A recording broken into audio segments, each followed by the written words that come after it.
Hello everyone, welcome to Zen Study. I hope you have been doing well.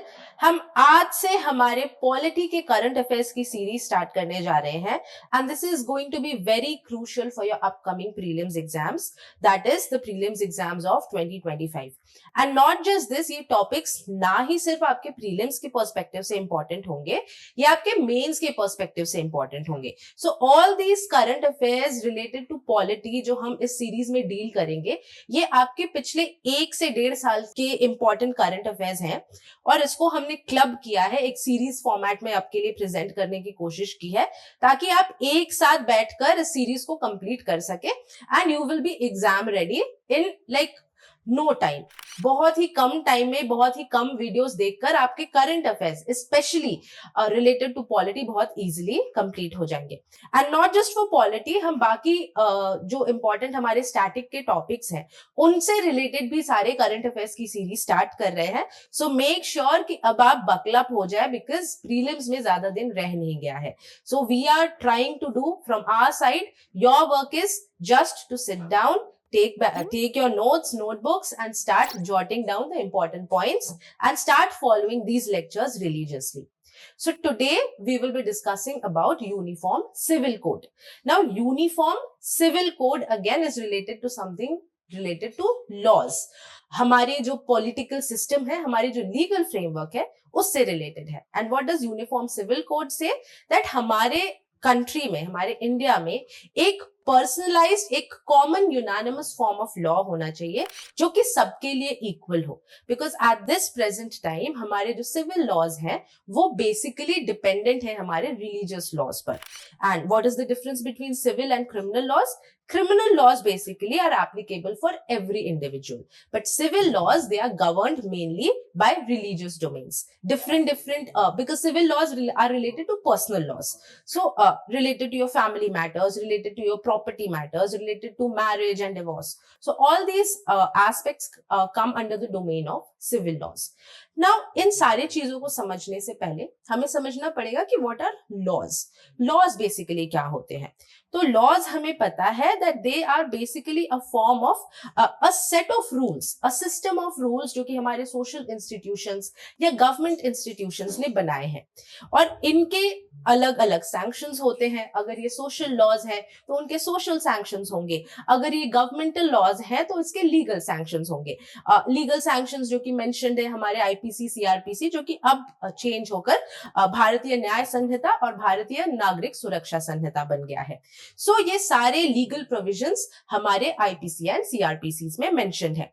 और social sanctions जो हमारे social institutions देते हैं, social institutions जैसे कि मैरिज, फैमिली, किनशिप, सो इनके अलग अलग सैंक्शंस होते हैं अगर आप इन पर्टिकुलर रूल्स और लॉज को फॉलो नहीं करते हैं तो. अब हम जब बात करते हैं यूनिफॉर्म सिविल कोड की तो हमारे मन में हमेशा ख्याल आता ही होगा कि ये पहले से क्यों नहीं इम्प्लीमेंट किया गया है. तो ये जानना जरूरी है कि हमारी जो कंट्री है ये बहुत ही डाइवर्स है. हमने हमेशा सुना है ना, unity in diversity, but unity somewhere हमने हमारे लीगल फ्रेमवर्क में अडॉप्ट नहीं कर पाए हैं. और इसके बहुत बड़ा एक अगर बहुत बड़ा एग्जाम्पल है और बहुत बड़ा अगर रीजन है तो वो है हमारी जो we were under the British government. So because the British came and they started governing us and उन्होंने बहुत सारे हमारे लीगल फ्रेमवर्क को चेंज किया, बट उनकी जो एक डिवाइड एंड रूल की पॉलिसी थी जिसमें वो नहीं चाहते थे कि रिलीजन वाला जो एस्पेक्ट है वो हमारे इंडियन सोसाइटी को छोड़े. सो इसलिए जो सिविल मैटर्स थे, जो पर्सनल लॉ से रिलेटेड मैटर्स थे, उन्होंने इनको टच नहीं किया. बाकी क्रिमिनल एस्पेक्ट्स में बहुत सारे चेंजेस लाए, बहुत सारे नोवेल तरीके, नोवेल फीचर्स इंट्रोड्यूस किए गए, but when it came to civil matters उनको उन्होंने टच नहीं किया क्योंकि they did not want to take a risk, because उनका एक ही प्राइम ऑब्जेक्टिव था and that was divide and rule. So divide and rule अगर करना है तो रिलीजियस पर्सपेक्टिव से, रिलीजियस डोमेन से लोगों को अलग अलग हिस्से में बांटना पड़ेगा. And that is the reason why uniform civil code they did not implement. और हम भी इस चीज को अभी तक इम्प्लीमेंट नहीं कर पाए हैं because of various historical and political factors. So now we will be discussing about how, what were the historical underpinnings, what were the historical reasons जिसकी वजह से ये इवॉल्व हुआ है, and what is the current status related to uniform civil code. So आपको पता है 1946 से हमारा जो कॉन्स्टिट्यूशन है वो फ्रेम होना शुरू हो गया था। Various meetings, regular meetings attend की जा रही थी, जिससे कि हमारी कॉन्स्टिट्यूएंट असेंबली बैठती थी और वो डिस्कस करती थी कि किस तरीके से हम एक प्रॉपर अच्छा कॉन्स्टिट्यूशन बना सके और एक particular set of legal framework develop कर पाए हमारे कंट्री, दैट इज भारत का। सो बेसिकली जो यूनिफॉर्म सिविल कोड था, इसका आइडिया तभी आ गया था। It was not something new. Uniform civil code का जो आइडिया था वो जब हमारी कॉन्स्टिट्यूएंट असेंबली बैठनी शुरू की थी तभी ये डिस्कशन में आ गया था, but there were various reasons जिसके वजह से ये पास नहीं हो पाया। Will discuss those reasons. Now 1947 से 1949 जब तक हमारा कॉन्स्टिट्यूशन बना नहीं था, तब तक ये कांस्टेंट डिबेट चलता रहा कि यूसीसी पास होना चाहिए, यूसीसी लाना चाहिए या नहीं लाना चाहिए। और बी आर अम्बेडकर जो है, जो हमारे हेड थे ड्राफ्टिंग कमेटी के, वो काफी ज्यादा स्टॉन्च फॉलोअर थे, वो स्टॉन्च बिलीवर थे कि यूसीसी इंप्लीमेंट हो जानी चाहिए हमारे कंट्री में। But because of various religious factors, because India तुरंत ही आजाद हुआ था, एंड अगेन उस टाइम के भी जो पॉलिटिशियंस थे, जो उस टाइम के लीडर्स थे, वो ये रिस्क नहीं लेना चाहते थे कि बहुत ही मुश्किल से हमने लोगों को ये एहसास दिलाया है that like Hindus and Muslims are one. That was the reason जिसकी वजह से वो divide and rule policy follow होके इतना बड़ा, इतनी घमासान युद्ध हुई थी, इतनी इतनी ज्यादा लड़ाई स्टार्ट हो गई थी, जिसके वजह से इंडिया एंड पाकिस्तान बाइफरकेट हुआ। सो इस चीज को कंट्रोल करने के लिए लोगों ने सोचा at that time that okay, religious factors है, रिलीजियस डोमेन्स को हम अभी फिलहाल टच नहीं करते हैं, और यूसीसी को फिर उस टाइम पर directive principles of state policy, that is DPSP के आर्टिकल 44 में शिफ्ट कर दिया गया दैट ओके, ये रहने दो, we will be thinking about it, not right now but later with the coming times, जब हम देखेंगे कि सिचुएशंस ठीक हो रहा है तो हम इसके बारे में सोचेंगे, और अभी फिलहाल उसको डीपीएसपी में डाल के रहने दो।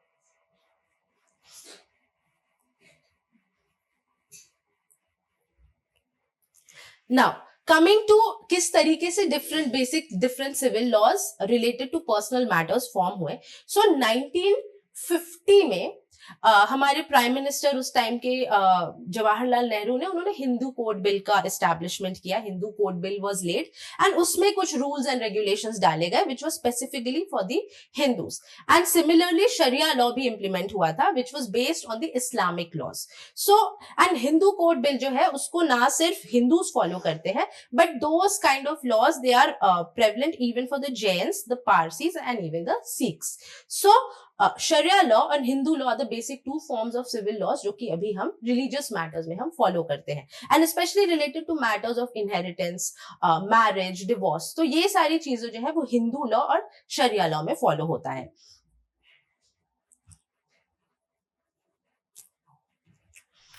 Coming to a next case, that is the Shah Bano case. ये एक ऐसा लैंडमार्क केस था जिसके बाद से यूसीसी का जो डिमांड है वो और ज्यादा बढ़ गया। Now what happened in the Shah Bano case, Shah Bano was a Muslim woman and she was married at a very young as, I think she was 14 when she got married, और उनके हस्बैंड ने दूसरी शादी कर ली थी, बट इनको छोड़ा नहीं था, which is like allowed in a Muslim law. लेकिन sharia law it is allowed that a husband can have 4 wives. ये सेम पॉलीगैमी या बाइगैमी का जो सिस्टम है वो हिंदू कोड बिल जो है वो अलाउ नहीं करती है, बट द शरिया law allows that. So Shah Bano was married at a very young age and at the age of 62 उनके हस्बैंड ने उनको डिवोर्स दे दिया।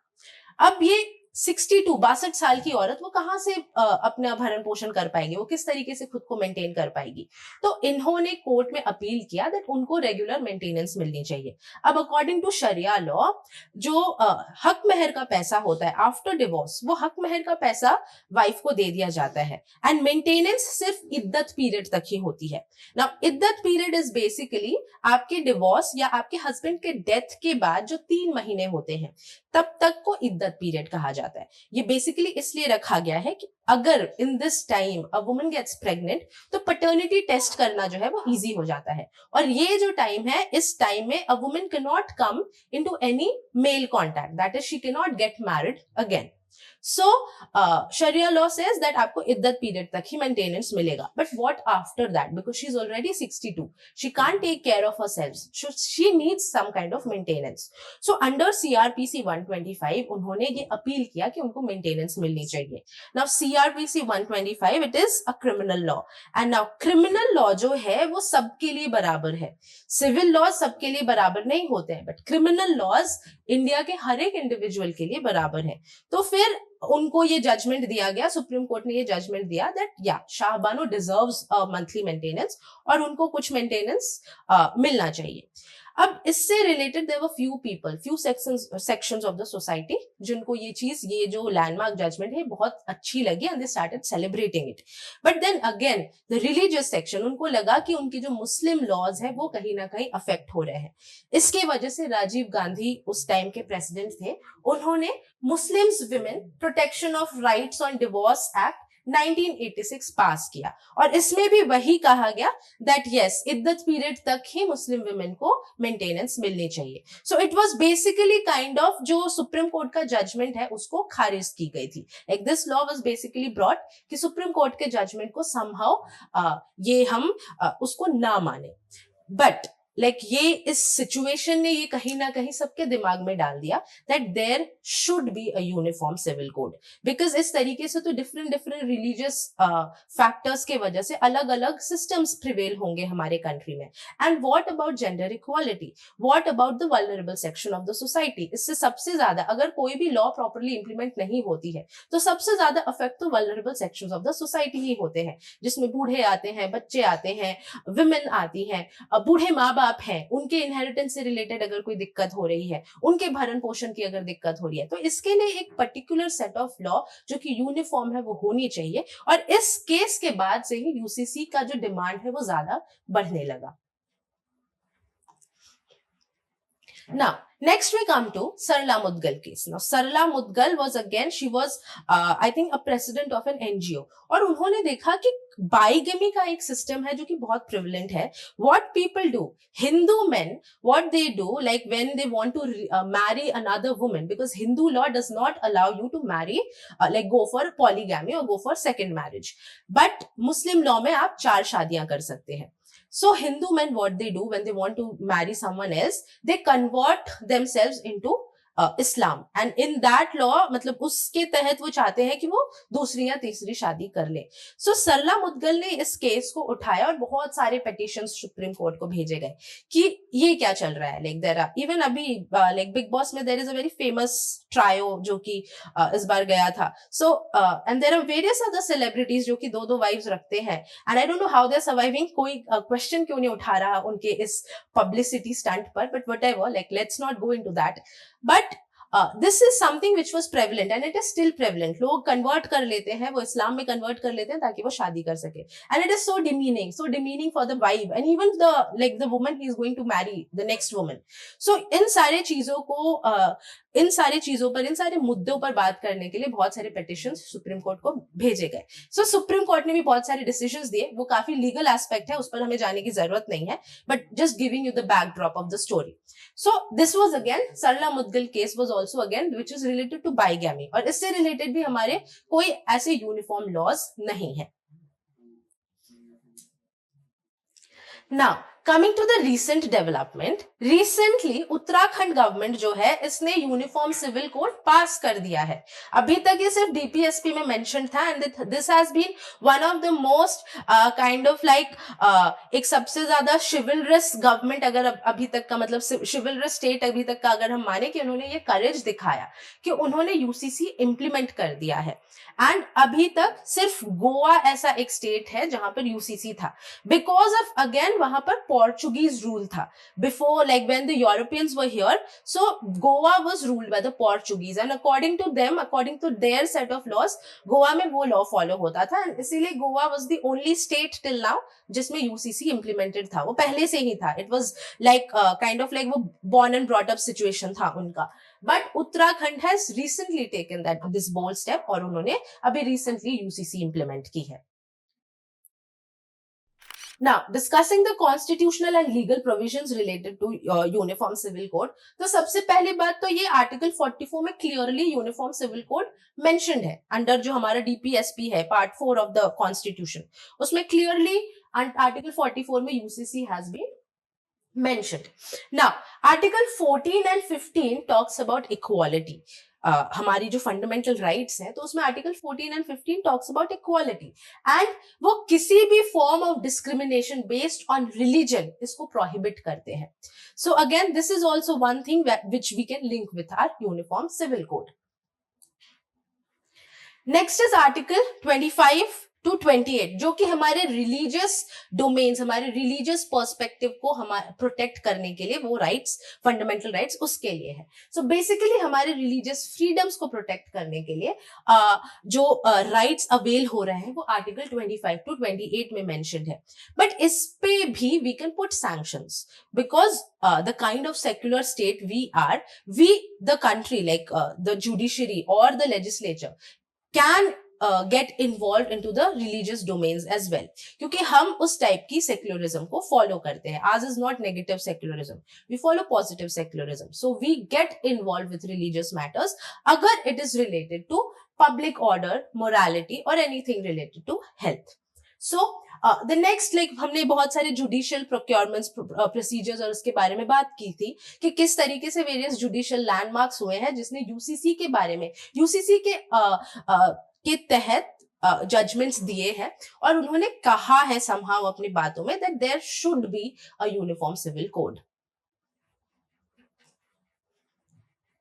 Now we will discuss the arguments which are in favor of uniform civil codes. So first and foremost is gender equality.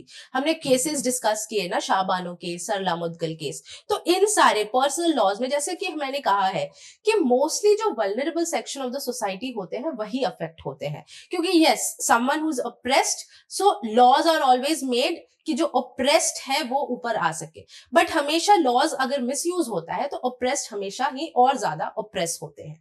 So again the vulnerable section of the society, उनकी अगर हमें आवाज सुननी है तो हमें इट इज मैंडेटरी कि हम एक ऐसा सेट ऑफ लॉ ला सके जो कि सबके लिए यूनिफॉर्म हो. Next again about national integration, हमारी बहुत सारी unity, like we believe in unity in diversity and I feel अभी we are ready. It's been quite some time, decades हो गए हैं हमें इंडिपेंडेंस को. So at this point of time we are ready. Although there are छोटे मोटे छुटपुट यहाँ वहाँ आपको केसेस सुनने को मिलते हैं, वो जो कॉन्सेप्ट ऑफ इंडिया है, द कॉन्सेप्ट ऑफ भारत, जो पेट्रियोटिज्म है, वो कहीं ना कहीं अब डीप रूट हो चुकी है. So we don't need to think कि नेशनल इंटीग्रेशन पर खतरा आ जाएगा, रिलीजियस वॉर्स हो जाएंगे, वो अब नहीं होने वाला है. Because now everyone knows that they are Indians और उनको यही रहना है. They are not going to Bangladesh और Pakistan anywhere. So now we are ready for that national integration and उसके लिए बहुत जरूरी है कि कॉमन सेट ऑफ लॉ है. अगर एक संविधान है तो एक लीगल प्रोविजन भी होना चाहिए. Next is about simplicity and clarity. Yes, already हमारा जो लीगल सिस्टम है वो बहुत ज्यादा डिसओरिएंटेड है, बहुत ज्यादा, like it is disoriented would not be the right word, but it is very very difficult to understand. So again different set of laws, उसको मतलब उसके बारे में पढ़ना, अलग अलग डिसीजंस निकल के आती हैं. It is so difficult, the language is so difficult कि हर एक इंसान उसको अपने तरीके से इंटरप्रेट करता है.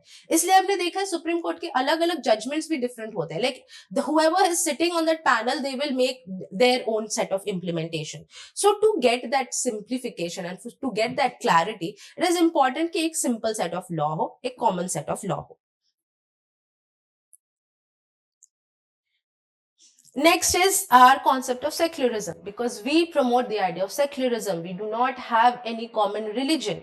State does not follow a particular religion. So जब state follow नहीं कर रहा है religion, तो अलग अलग laws क्यों होने चाहिए religion के basis पर? एक set of law होना चाहिए. So this is one point. Next is judicial efficiency. Why judicial efficiency? क्योंकि अगर आपको आपकी जो judiciary involved है हर एक बहुत ज्यादा पेचीदा legal matters में, different सेट ऑफ लॉज में, तो ऑब्वियसली उसकी जो एनर्जी है, उसके जो रिसोर्स है वो वेस्ट हो रहे हैं. तो अगर एक simplified coded set of laws रहेंगे, so it will be easier for the judiciary also to focus on important matters, and छोटे छोटे क्रिमिनल लाइक सिविल मैटर्स जो है वो इजिली डील हो पाएगी. Now, what are the arguments against UCC, and these are the reasons जिसके वजह से हम UCC अब तक implement नहीं कर पाए हैं.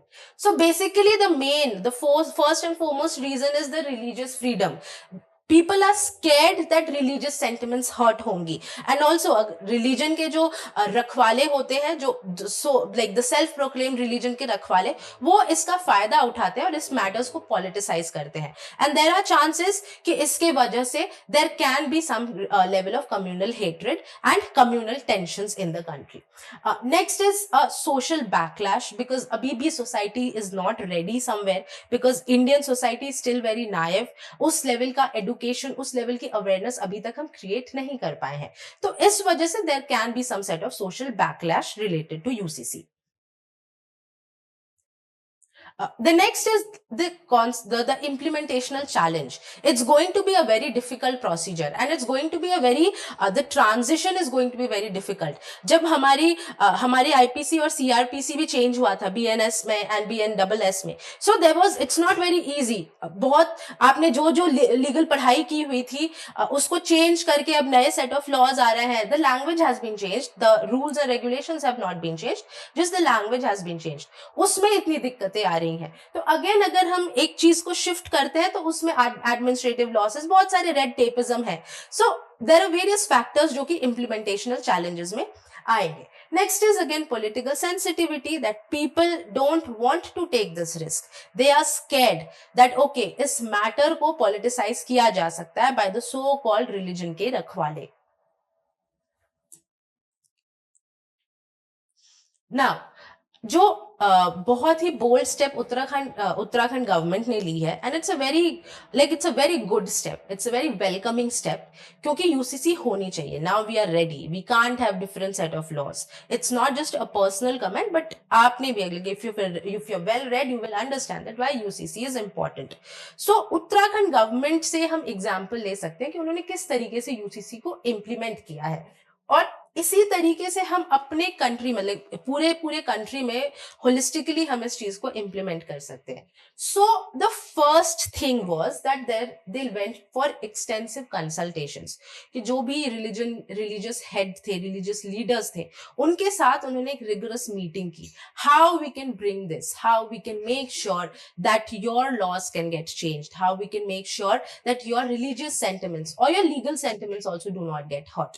सो constant meeting, like different religion के लीडर्स के साथ आप कॉन्स्टेंटली मीटिंग्स करिए, उनकी बात को समझिए, अपनी बात समझाइए. So again creating that respectful and a mindful environment so that no one gets hurt in future. Next is legislative framework preparing. पहले आप ड्राफ्ट बनाइए, like this is how the constitution was made. So again this is what you can do. आप एक draft बनाइए, आप लोगों से sentiments लीजिए, आप लोगों से पूछिए that whether they are happy और not with it. It is going to be a very tedious process, no doubt, but then it is required, it is important for the betterment of the society. Next is about awareness campaigns. As I said that people अभी भी India के जो लोग हैं वो aware नहीं हुए हैं. They are usually Indians, we are powered by emotions. Okay, in the world of AI, we are still powered by emotions, and religion is something that governs our emotions. So अभी तक हमारी जो naiveness है, हमारी जो मासूमियत है related to religion, वो अभी तक change नहीं हो पाई है, और इस चीज में awareness create करना पड़ेगा. Awareness हम कैसे create करेंगे? Taking help of religious leaders. आपने प्रेमानंद महाराज के अगर आपने उनको follow किया है, or if you listen to him, you see how he talks about modernism. He never talks, वो कोई भी vulgar concept पर बात नहीं करते हैं, वो कोई भी ऐसी बात नहीं करते हैं जो कि आपके मॉडर्न सोसाइटी को क्वेश्चन करे. Yes, he talks about religion, but more than that he talks about spirituality. So it is important कि आप रिलीजन से ज्यादा स्पिरिचुअलिटी पर फोकस करें. Like you make people believe in that कि मतलब उल जुलूल कोई भी रिचुअल फॉलो करके आप भगवान के करीब नहीं जाएंगे। भगवान से रिश्ता आपका बहुत पर्सनल होता है। सो ऑल दीज थिंग्स आपको अवेयरनेस क्रिएट कराना है। किससे करवाना है? With the help of religious leaders, by inculcating this kind of education at a very primary level. आप बचपन में ही चीजें पढ़ाना शुरू करो। मॉरल साइंस के क्लासेस दो, मॉरल एडुकेशन के क्लासेस दो बच्चों को। Make them aware that like religion is not something that is going to govern you. It is just your emotion and your connection with God that is going to govern you. Next is about gradual implementation. As I said, that evolution is a very, very slow process. It's a painfully slow process. So all these things to happen, there has to be a gradual implementation. हम suddenly कोई change नहीं ला सकते हैं. Sudden change अगर होगा तो वो तुरंत खत्म हो जाएगा. Like तख्ता पलट अगर होता है ना, तो there are chances. Revolutions chances होते हैं कि वो वापस से उसी स्टेट में आ जाए. बट अगर ग्रेजुअल चेंज हो रहा है तो वो लास्ट करेगा. It is going to be long lasting. So this was about Uniform Civil Code, that this is how we can implement the Uniform Civil Code and why it is important that now it is high time that we implement our Uniform Civil Code. So that was your today's class. I hope you have understood the concepts related to Uniform Civil Code. Please follow us, subscribe to our channel and start commenting. It is important that you like our videos and you comment our videos so that we get motivation. We want to do a lot for you. We want to make education imaginative. We are wanting to bring out a revolution in the education sector, in the edtech sector. So to enable us to do that, please follow us, comment on our videos. Even if you don't like it, give our feedbacks. Like give your feedbacks. जो भी आपको सही नहीं लग रहा है, हम कोशिश करेंगे उसको ठीक करने की. Apart from that, हमारे वेबसाइट को विजिट करिए, that is www.zenstudy.in. एंड हमने बहुत सारे न्यू कोर्सेज लॉन्च किए हैं. आप लोगों से क्वेश्चंस आ रहे थे, क्वेरीज आ रहे थे about the foundation course. So 2026 batch के लिए हम बहुत ही जल्द, by next month, we'll be launching a foundation course. So stay updated, stay with us, and all the best for your upcoming exams.